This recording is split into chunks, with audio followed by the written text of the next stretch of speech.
దేవునికే మహిమ కలుగును గాక. ఎలా ఉన్నారు? బాగున్నారా? దేవునితో ఎంతగానో మీరు అనుసంధానం కలిగి ఉండాలని కోరుకుంటున్నాను. ఎలయనగా ఆశగల ప్రాణమును ఆయన తృప్తిపరిచి ఉన్నాడు. ఆకలి గొనిన వారికి ప్రాణమును మేలుతో నింపి ఉన్నాడు అని మనం చూస్తూ ఉంటాం. అయితే 107వ అధ్యాయం కీర్తనల గ్రంథం మనం ఈ మాటలు చూస్తూ ఉంటాం. 9వ వచనంలో ఆశగల ప్రాణమును ఆయన తృప్తిపరుస్తాడంట. అవును, ఏ రీతిగా నీకు ఆశ ఉందో, నీ ఆశ నిజానికి అది దేవునికి అనుసంధానమైందేనా? నీ ఆశ దేవునికి ఎంతగానో ఇష్టమైందేనా? అవును, నీవు దేవుణ్ణి స్తుతించాలి, ఆరాధించాలి, లేదంటే దేవుణ్ణి నీ పనుల ద్వారా మహింపరచాలన్న నీ యొక్క నీ యొక్క ఏదైతే నీ ఆశ ఉందో ఆ ఆశని దేవుడు అంటున్నాడు ఖచ్చితంగా తీరుస్తాను అంటున్నాడు. ఎందుకంటే మనం చాలాసార్లు దేవుడు మా ఆశను తీరుస్తాడా? మాకు ఎందుకు దూరంగా ఉన్నాడు? దేవుడు మాకు ఇంకా ఒకవేళ మా ఆశ తీర్చకపోతే మేము ఏమవుదాము అనే అవిశ్వాసపు మాటలు మనలో ఉండొచ్చు. కానీ దేవుడు అంటున్నాడు, నీ అవిశ్వాసమును కొట్టివెయ్యి అంటున్నాడు ఈరోజు. దేవా, మా విశ్వాసము మాకు కాదు యెహోవా, నీకే మహిమ, నీకే ఘనత, నీకే ప్రభావం చెందినట్లుగా సహాయం చేయము అని దేవుణ్ణి మనం వేడుకున్నట్లయితే దేవుడు మన ఆశపడిన ప్రాణాన్ని ఖచ్చితంగా తృప్తిపరిచే దేవుడే. అయితే దేవుడు అంటున్నాడు, మన ప్రతి విషయమును ఆయనకి ఎంతగానో అప్పచెప్పాలి అంటున్నాడు. అయితే మనం ఏ విషయాన్ని ఏ విధంగా చెయ్యాలి అనే మన మార్గం అంతటిలోనూ ఆయన మనం చెప్తున్నాడు, ఆయన అధికారానికి ఒప్పుకొనమని. అయితే దేవుడు అంటున్నాడు, ఎలాగైతే నువ్వు ఆశపడుతున్నావో ఆశపడ ప్రాణాన్ని నేను తృప్తిపరుస్తాను అంటున్నాడు. ఆకలి కొనిన వారి ప్రాణమును మేలుతో నింపి ఉన్న దేవుడిని అంటున్నాడు. అయితే నువ్వు పిడికలు విత్తనాలు చేత పట్టుకొని ఇది వేచుచూ విత్తుతూ పోవచ్చు ఉన్నప్పుడు, దేవా నీవు మాకు సహాయం చేయమని నీవు ఆ పని జరిగించినప్పుడు ఆయన ఖచ్చితంగా ఆ సమయానికి ఆయన నీకు తోడుండే దేవుడే. దేవుడు అంటున్నాడు, ఆకలి కొంటే అంటున్నాడు, దప్పిక కొనితే దేవుని యందు నువ్వు దప్పిక కొని ఉన్నావా? దేవుని యందు నువ్వు ఆశ కలిగి ఉన్నావా? అయితే విను, ఆశ కలిగిన ప్రాణాన్ని ఆయన తృప్తిపరిచే దేవుని అన్నాడు.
పని మీద నీకు ఆకలి ఉంటుంది.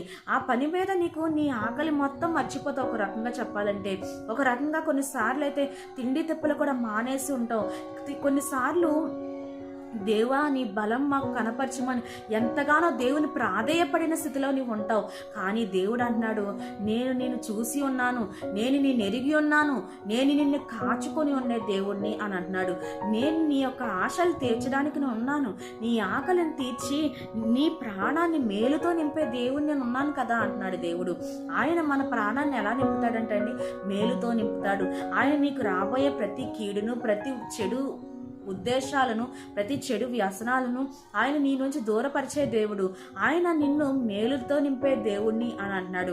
ఈ రోజున మనం చూస్తుంటే ఆయన అన్నాడు, కష్టకాలమందు మనం మొరపెట్టినప్పుడు ఆలకించే దేవుణ్ణి అన్నాడు. కష్టకాలమందు నీ కష్టకాలమందు నువ్వు మొరపెట్టినప్పుడు ఆయన ఆలకించే దేవుడు, ఆయన నీ త్రోవలను చక్కగా నడిపించే దేవుణ్ణి అన్నాడు.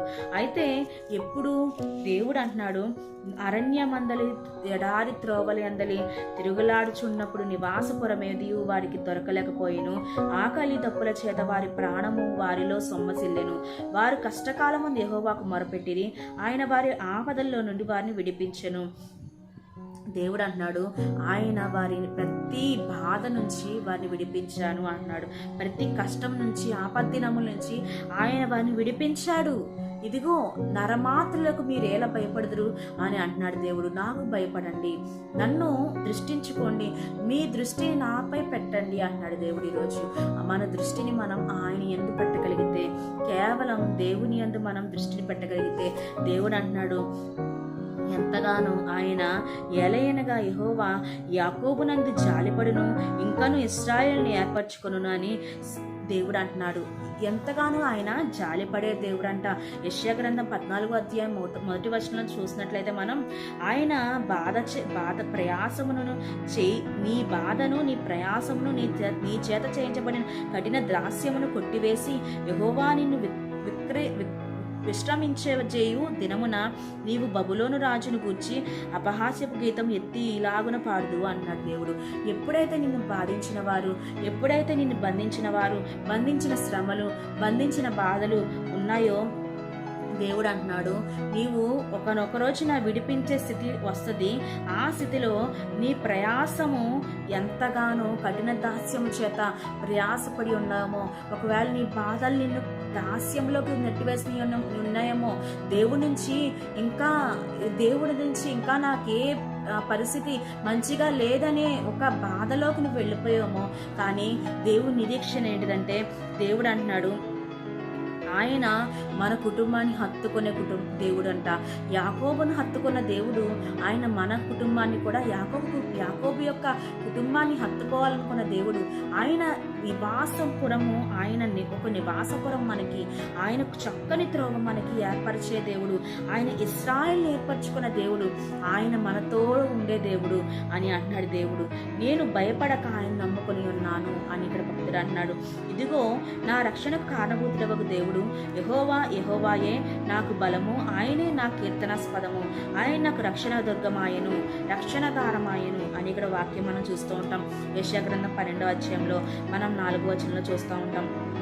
ఆనందింపండి, రక్షణార్థకరమైన బావుల్లో నుండి నీళ్లు చేదుకోండి అన్నాడు దేవుడు. ఇక్కడ మీకు ఆకలిగొని ఉన్నారు అంటే, ఆకలి అంటే అక్కడ ఏమీ లేని స్థితి.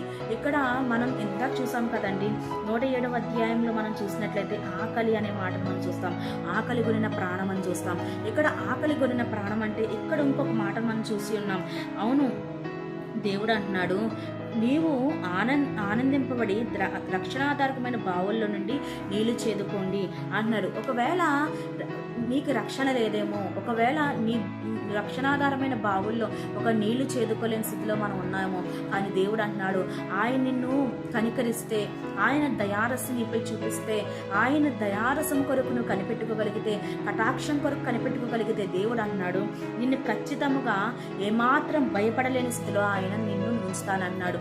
ఖచ్చితంగా నీవు ఆయన నమ్ముకొంచున్నావు కనుక ఆయనే నీకు బలము అన్నాడు. ఇక్కడ ఆయనే నీకు రక్షణాధారం అంటున్నాడు దేవుడు. ఇక్కడ కీర్తనాస్పదము. అవును, నీవు పాడుకొనుటకు ఒక మంచి ఆయన పైన ఒక మంచి కీర్తన పాడుకొనుటకు ఒక కీర్తనాస్పదమయ్యాడు ఆయనే నీకు ఆస్పదమై ఉండే దేవుడు, యెహోవాను గూర్చి కీర్తన పాడించే దేవుడు. అవును, దేవుని యొక్క నిత్య స్వాస్థ్యములకు మనల్ని నడిపించే దేవుడు. ఆయన మనకి ఎలా ఉండేవాడంటే నివాస స్థలముగా ఉండేవాడంట.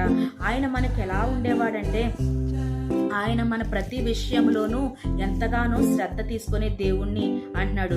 యేసయ్యా, దేవా నీవు మాకు సహాయం చేయము అని అల్లాడు ప్రజలు అందరూ దేవుణ్ణి యేసును అడిగిన పరిస్థితులు మనం చూస్తూ ఉన్నప్పుడు ఆయన సహాయం చేయక వెనతిరిగిన రోజులు లేవు. కానీ ఎక్కడైతే ఆయన నమ్మలేదో అక్కడ ఆయన సహాయం చేయలేకపోయాడు, అక్కడ ఆయన అద్భుతములు చేయలేదు.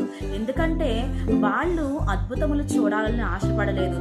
కానీ దేవుడు అన్నాడు, అద్భుతాల కొరకు, ఆశ్చర్యకార్యముల కొరకు, నా కొరకు, నా పని కొరకు నువ్వు ఆశ్చర్యకరంగా ఎదురు చూచినప్పుడు నేను ఎందుకు దిగను అని అంటున్నాడు. ఆయన ఈరోజు మేఘారుడై నీ కొరకు దిగే దేవుణ్ణి అంటున్నాడు. అవును, యూదా ప్రజలతో, ఇశ్రాయేల్ ప్రజలతో ప్రతి విషయంలోనూ నిబంధన ఆయన చేసుకునే ఉన్నాడు. అవును, ఆయన వాక్యము విని ఆయన ఆజ్ఞాపించి సమస్తమైన వాటిలన్నిటినీ ఈ నిబంధన వాక్యములను అనుసరించిన ఎడల మీరు నాకు జనులై ఉందురు, నేను మీకు దేవుడినై ఉందును అని దేవుడు ఇక్కడ మాట్లాడుతున్నాడు. ఇర్మియా గ్రంథం 11వ అధ్యాయంలో. ఇక్కడ మనం చూసినట్లయితే 5వ వచనంలో చూస్తే, అందుకు యెహోవా ఆ ప్రకారము జరుగునుగాకని నేనంటిని. అవును దేవా, దేవుడు ఎప్పుడైతే మనతో మాట్లాడినప్పుడు, దేవా నీవు మాకు సహాయం చేయడం మేమేమవుదాము అని మనం వేడుకొనినప్పుడు, దేవుడు మన ఆపత్తినములు చూసి లేదంటే మన తాపత్రయం చూసి ఆయన మనతో మాట్లాడినప్పుడు మనం ఏ విధంగా ఆయన కొరకు సమయాన్ని వెచ్చించాలంటే దేవుడు అంటున్నాడు, మీరు సమయమును వెచ్చించినప్పుడు ఆ సమయాన్ని నేను గుర్తుంచుకునే దేవుణ్ణి అన్నాడు. నా వాక్యం విని నేను మీకు అనుగ్రహించిన విధంగా మీరు నడువుడి అని అంటున్నాడు దేవుడి. ఇక్కడ సమస్తమును ఆయన మన కొరకు సమకూర్చే దేవుడు.